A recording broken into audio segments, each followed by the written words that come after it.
Welcome to the WordyGirl Entertainment Podcast. I am your writer-in-chief, Rosalind Jackson. I am a lover of words, and that love led me to a passion for writing. And what's the next best thing to writing? Talking about writing. So kick back and join me for mind-blowing chats about writing, covering everything from screenplays to novels to poetry, from nonfiction books to songwriting, and much more. What is up, y'all?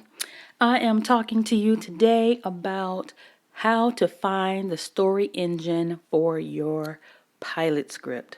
But before I get into that, just wanted to talk about a couple of other things. I finally decided what I am going to call you guys, my listeners, all two of you. That's okay. We're going to grow. But at first I wanted to call you guys the obvious, the wordy girls, but I was like, nah, I can't be the wordy girls because what about the guys? So I was trying to think, and I thought maybe, what about wordy nerds? Like, because we all love to write and we like to read. We love to read. So what about word nerds or wordy nerds? And I kept, fumbling around with that. I was like, I don't know about that one. But then I'm like, well, what about wordsmiths? My wordsmiths. You guys like that? How's that sound? So let me know if you think wordy nerds is better or wordsmiths. So I'll put up a post on my Instagram to take a poll. And you guys let me know what you want to do.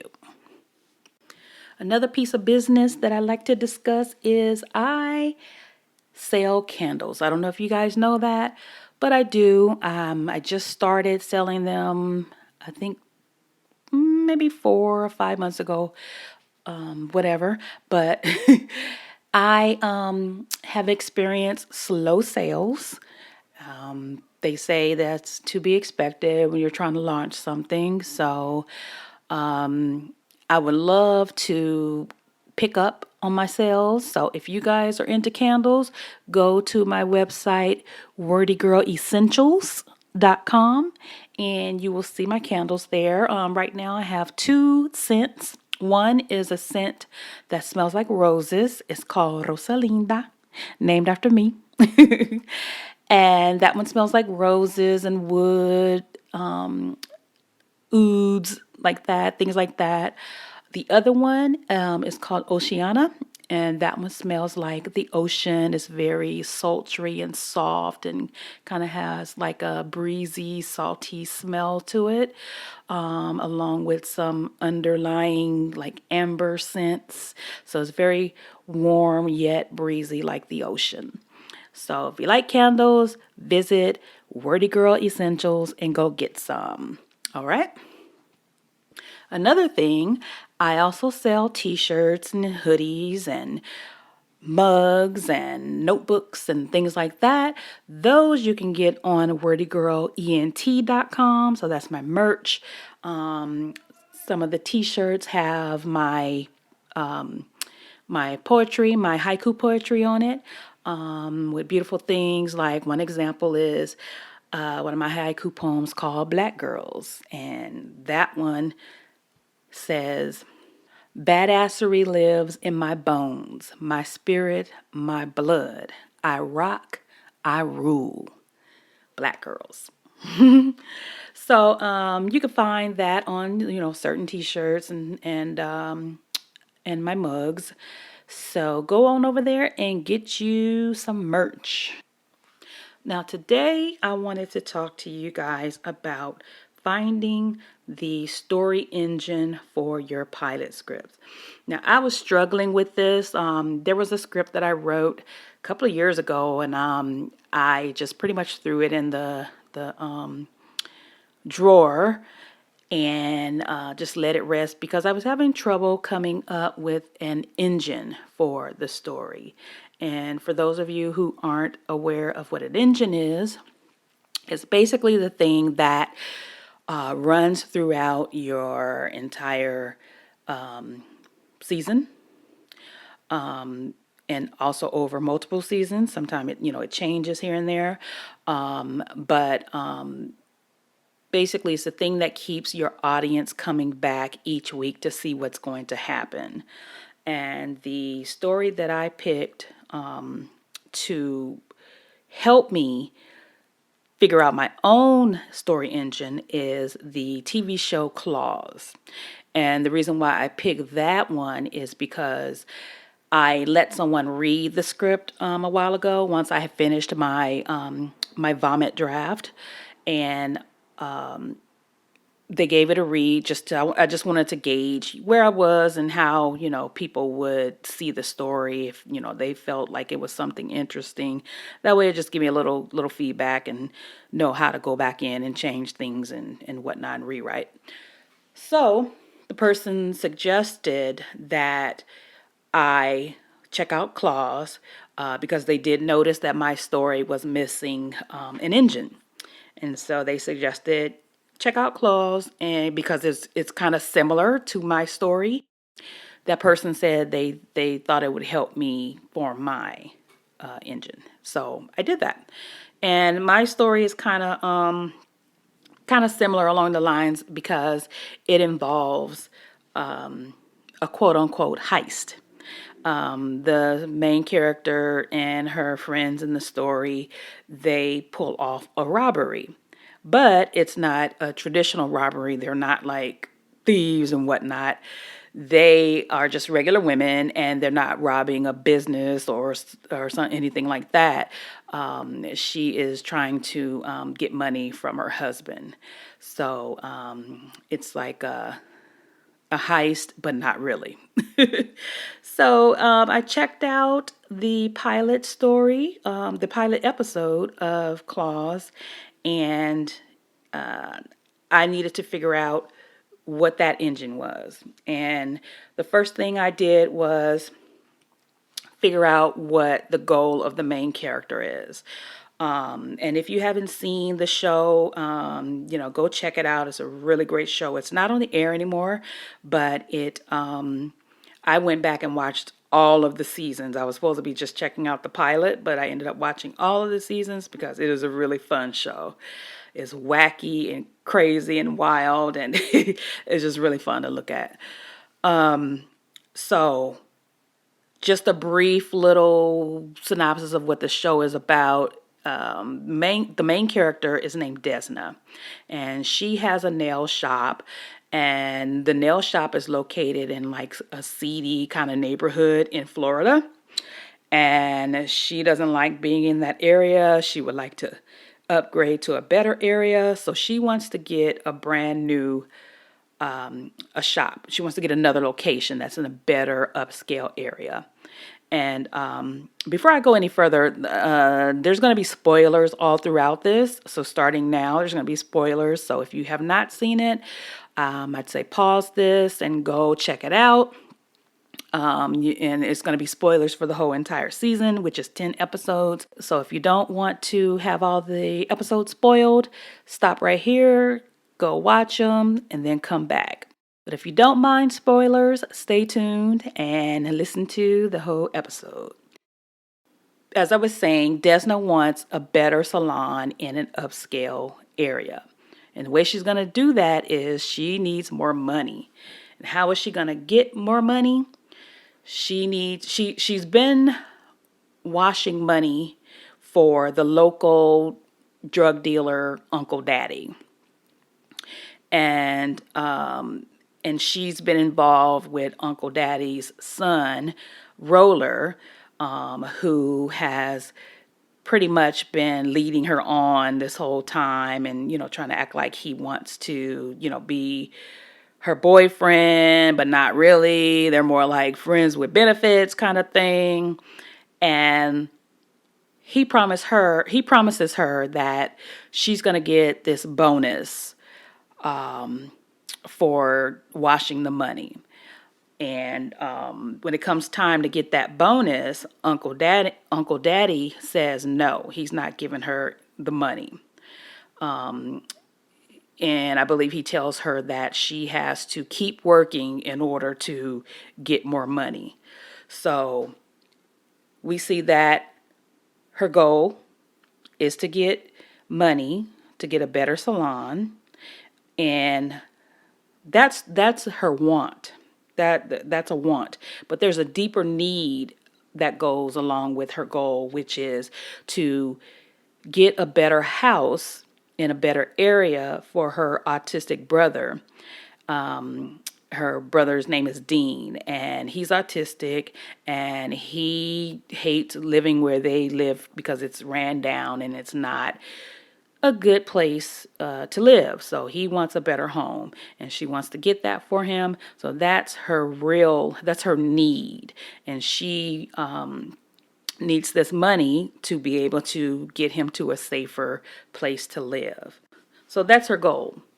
To get more money so that she can get a salon and move her brother to a better house. And the thing that is the obstacle to her goal is she can't get that money right away because Uncle Daddy said no, wait until later. So the engine of the story is that the audience comes back every week to see if she's going to get the money for her new salon. And, there's always an obstacle to that. It's something tragic always happens, and it makes her take, 2 or 3 steps backwards from getting that salon. So in the first episode, Roller promises to give Desna a $20,000 bonus, as I mentioned earlier. And she only gets $3,000. So she goes to Uncle Daddy for the rest of the money. He says no, but he'll give her more money once they open more clinics. So that puts her salon on hold. And she's basically like, I can't do anything with this $3,000. I need the full $20,000. And she gives that money to the girls who work in her salon as a bonus. So she doesn't get the money, and that leads us into the next episode where we want to tune into the next episode to see how she's going to get that money. And at the end of this episode, Roller, he quote unquote is killed by Virginia, who's one of the girls that works in Desna's salon, because Desna went over there to talk with him about the money situation, and he got violent with her. I believe she got violent with him first, and then he started beating her.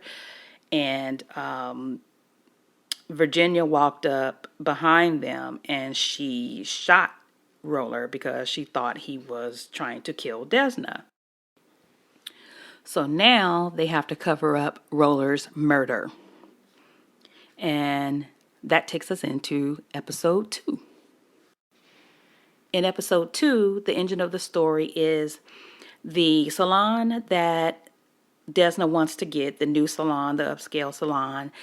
That owner of the salon is hesitant about selling it to her. I guess she wants a certain type of buyer to have her salon. So she hires a secret shopper to go visit Desna at her regular salon to determine if it's, something, if she's somebody she wants to get into business with and sell her shop to Desna. The secret shopper gets poor service while she's at Desna's salon, so the owner refuses to sell the shop to Desna. So you see that obstacle where she can't get the money that she needs for the new salon because the new owner doesn't want to sell the shop to her. So that's her obstacle to getting the new salon. In episode 3, Desna's real estate agent who tried to get her the new salon drops her as a client because the salon owner didn't want to deal with her because her secret shopper experienced the poor service. So now Desna needs to find a new real estate agent. Again, this is another obstacle between her getting her new salons. She's got to go out and find a new real estate agent. So instead of that, she goes to see the real estate agent in hopes that she can get her to change her mind. And she gets to the place where Mandy is. It's some kind of party, and Desna meets some of the real estate agent's friends, and they get a look at Desna's nails, and they're like, "Oh, your nails are beautiful. We love them. Can you do our nails?" And Desna's like, "Of course, of course." So they go to Desna's salon, and they do it, and she does their nails, and it looks beautiful. And the real estate agent comes too, and she's impressed with the work she did for her friends. So that makes her take Desna back as a client, and she will continue to look for a salon for her to buy. So Desna's back on the road to getting us another salon. The obstacle that gets in her way is the clinic where she's been helping Uncle Daddy wash money gets broken into, and they steal his drugs. And Uncle Daddy is mad, so he needs his $88,000 back. And he wants Desna and Dr. Ken and Bryce to get his money back. They got to work it off. So now it's going to take Desna longer to get money for her salon, because first, any money she has to make has to be paid back to Uncle Daddy for that money he lost from the drug theft. In episode 4, Desna has managed to make some money that she can pay Uncle Daddy back. And she's short, however, about $15,000. So Desna and her girls come up with the additional $15,000 by blackmailing some rich lady. And now she's got this money to be able to pay Uncle Daddy, but she can't find him because he's out there looking for Roller's killer. So he's all around town trying to find the killer. Desna can't hook up with him to give him the money. So that's the obstacle. She got the money, she has the money, but Uncle Daddy is nowhere to be found. So she can't pay off her debt to him in this episode. But she does have a pathway to the new salon now. It's just a small little obstacle, but it's still an obstacle.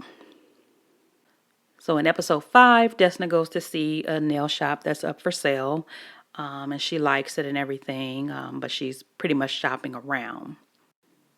Now, the thing that's the obstacle for this episode is that Desna and Dean were in a foster home when they were kids, and they had this really mean couple who used to beat them, and, just really, they were terrible to them.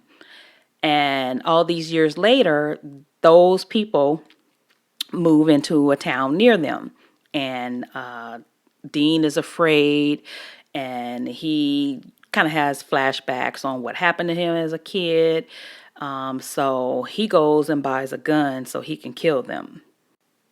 And Desna comes up with a plan to pin Roller's murder on them by framing them as the drug dealers who robbed him. So Desna tells this information to Uncle Daddy, and Uncle Daddy has a couple of police officers that are in his pocket, and he takes them along with him to go pay these people a visit. And they don't arrest them, but Bryce, who is Uncle Daddy's son, he kills them because they killed Roller. And now Desna is off the hook. She's no longer a suspect for killing Roller. Now we're in episode 6, and this is a good episode. Why? Because Desna gets her new shop. We think she's on the road to having her dream fulfilled. And so she goes over to the new shop. She takes her girls with her. They go over there to do the takeover. And when they get there, the woman who owned it, she's a Korean woman. And her workers are also Korean women, and they pretty much act really racist toward Desna and Desna's girls. And so Desna fires the Korean workers. She was going to keep them on staff, but because they acted racist towards her, she tells them to leave. And they get revenge on her by putting a bunch of tampons into the toilet, and they ended up causing the plumbing to get backed up. And that cost thousands of dollars in damages, and that delays the opening of the shop. So here we are. She got her shop, but then an obstacle to that is now she's got to pay for these plumbing charges, and it delays the shop being open.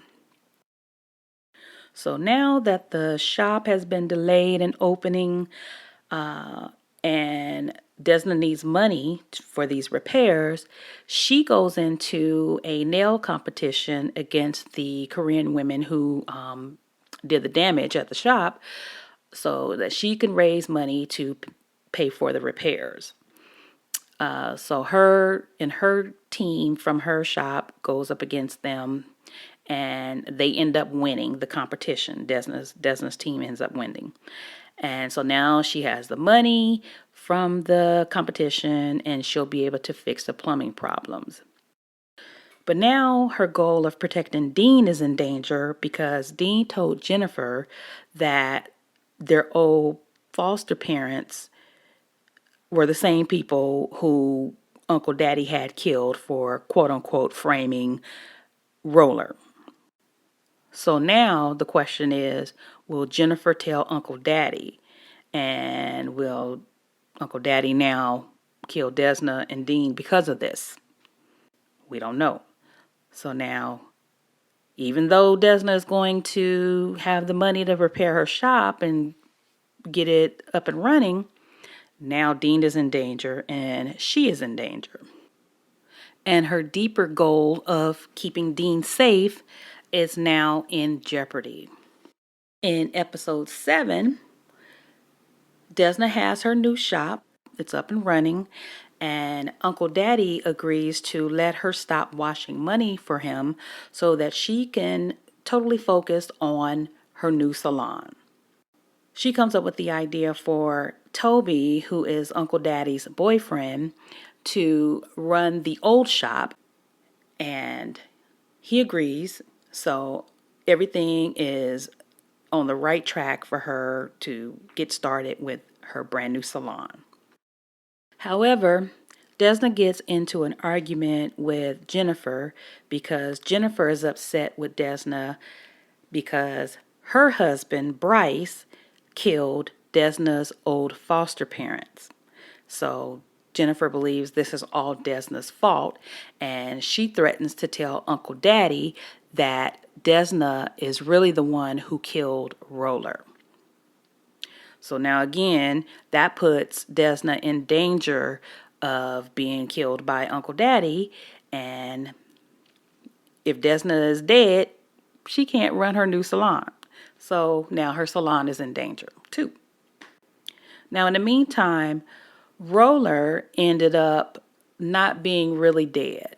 He somehow survived being shot, and some crazy lady rescued him from the river, or the boat that he was in that was in the river. And she took him to her house, and she's some kind of crazy lady. Something is wrong with her. She's this weird, eccentric artist, and she holds him captive at her house, and he can't escape. She has him locked. She has him chained up, and he's trying to, get away, and she just keeps him there captive, and basically makes him her sex slave. So, she's doing her crazy art and keeps making him have sex with her, and he tries to play along so that he can, find a way to get away from her.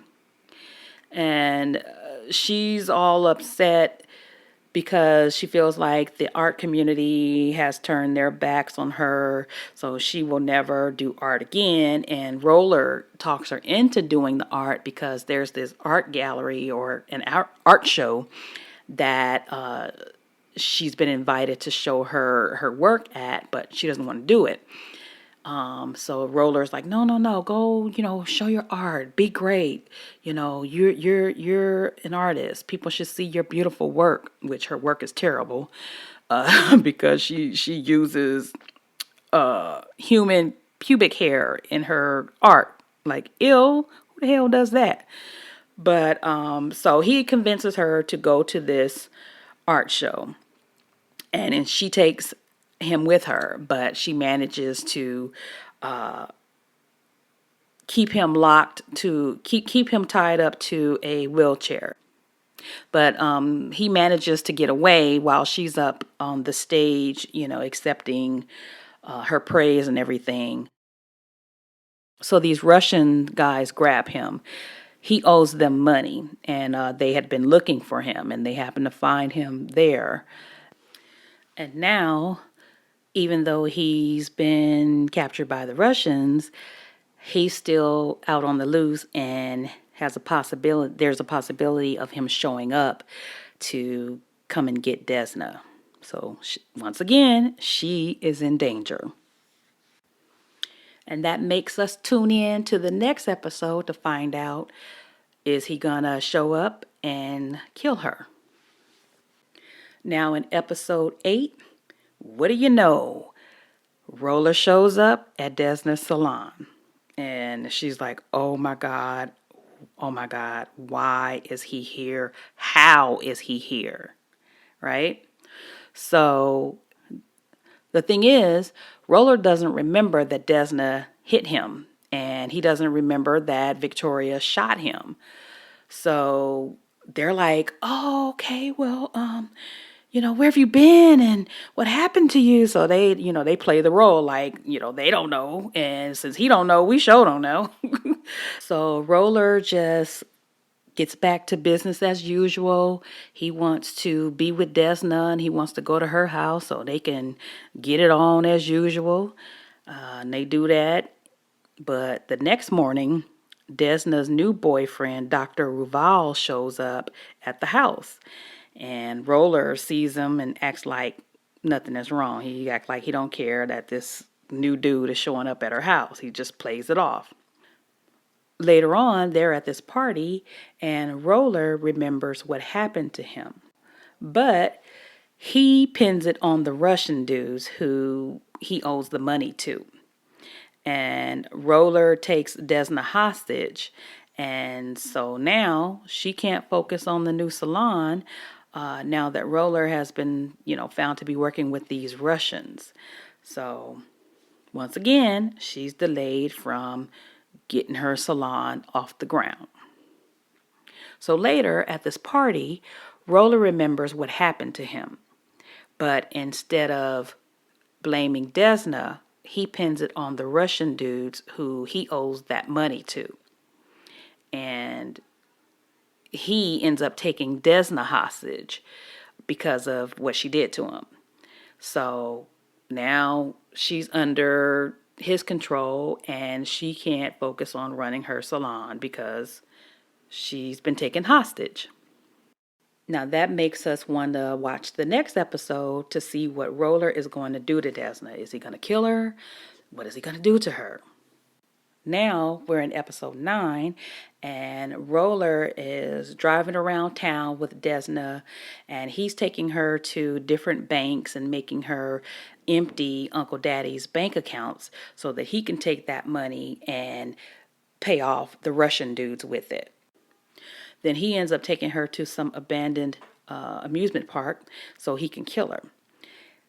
But the Russians show up there also, and Desna's girls show up to rescue her because they've been looking for her. So this episode focuses on Desna trying to survive and stay alive and not get killed by Roller. So that means she's not able to focus on her salon. So the salon is still at a standstill. And we're left again wondering, is she going to survive Roller? And will her girls rescue her? They do end up rescuing her, and that fast forwards us to episode 10, the final episode of the season. And in this episode, it's all out war with Uncle Daddy against the Russians for what they did to Roller. And the leader of the Russian group, her name is Riva, and she wants to kill Desna and the whole crew for going up against her.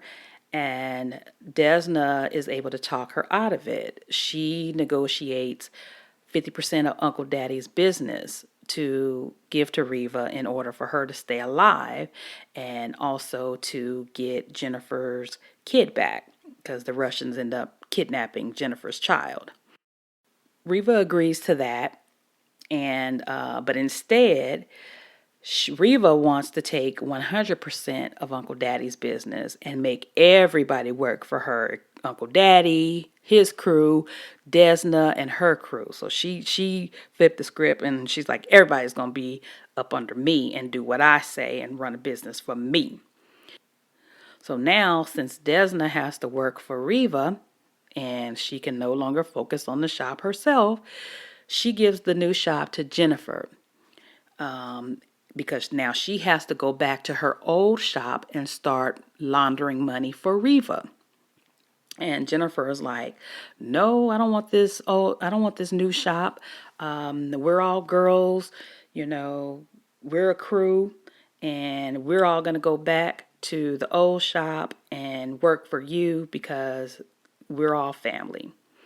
And so they all follow Desna back to the old shop, and they're pretty much back in the same spot that they were in. So Desna does not get her dream of running her own new upscale salon. So she's taking steps back. But even though she's back at ground zero, she's safe. Dean is safe, and her girls are safe, and they're all together. And that means that her deeper goal, which was her actual need of safety, has been achieved. So she didn't get her want of the new salon. Well, technically she did, but it was taken away from her. But she ended up getting her true need, which was to keep her brother safe and to be a family. And they're all together, safe and alive, and they're a family. So this process has really helped me shape the story engine for my script, and I'm really excited to start writing it again. And I really enjoyed looking at Claws. Not only did I watch the whole first season, I ended up binging all of the seasons. It's a really fun show, and if you haven't seen it, you should check it out because it's really, really, a really good, fun, crazy, wacky show. But if you guys are having trouble figuring out your story engine, hopefully this episode has helped you. Maybe you can find a show that is along the same lines as your show and take a look at it, pick it apart, see what the engine is, map it out, and just study it. It helps you, hone your craft. No matter what level you're at in screenwriting, whether you're a pro or you are a new writer, it never hurts to hone your craft. Learn from the greats, people that came before you. I still crank out my books, my screenwriting books, and brush up on some skills. It just helps. Always be willing to hone your craft, no matter at what stage you're in, no matter what stage you're at. So hope this helps, and thank you for listening. And we will chop it up again soon. All right, my wordsmiths or my wordy nerds, y'all decide. Let me know. Okay, I'm out. Thanks for taking the time to tune in to the WordyGirl Entertainment Podcast. Don't forget to check out my blog at www.wordygirlent.com. That's WordyGirlent.com.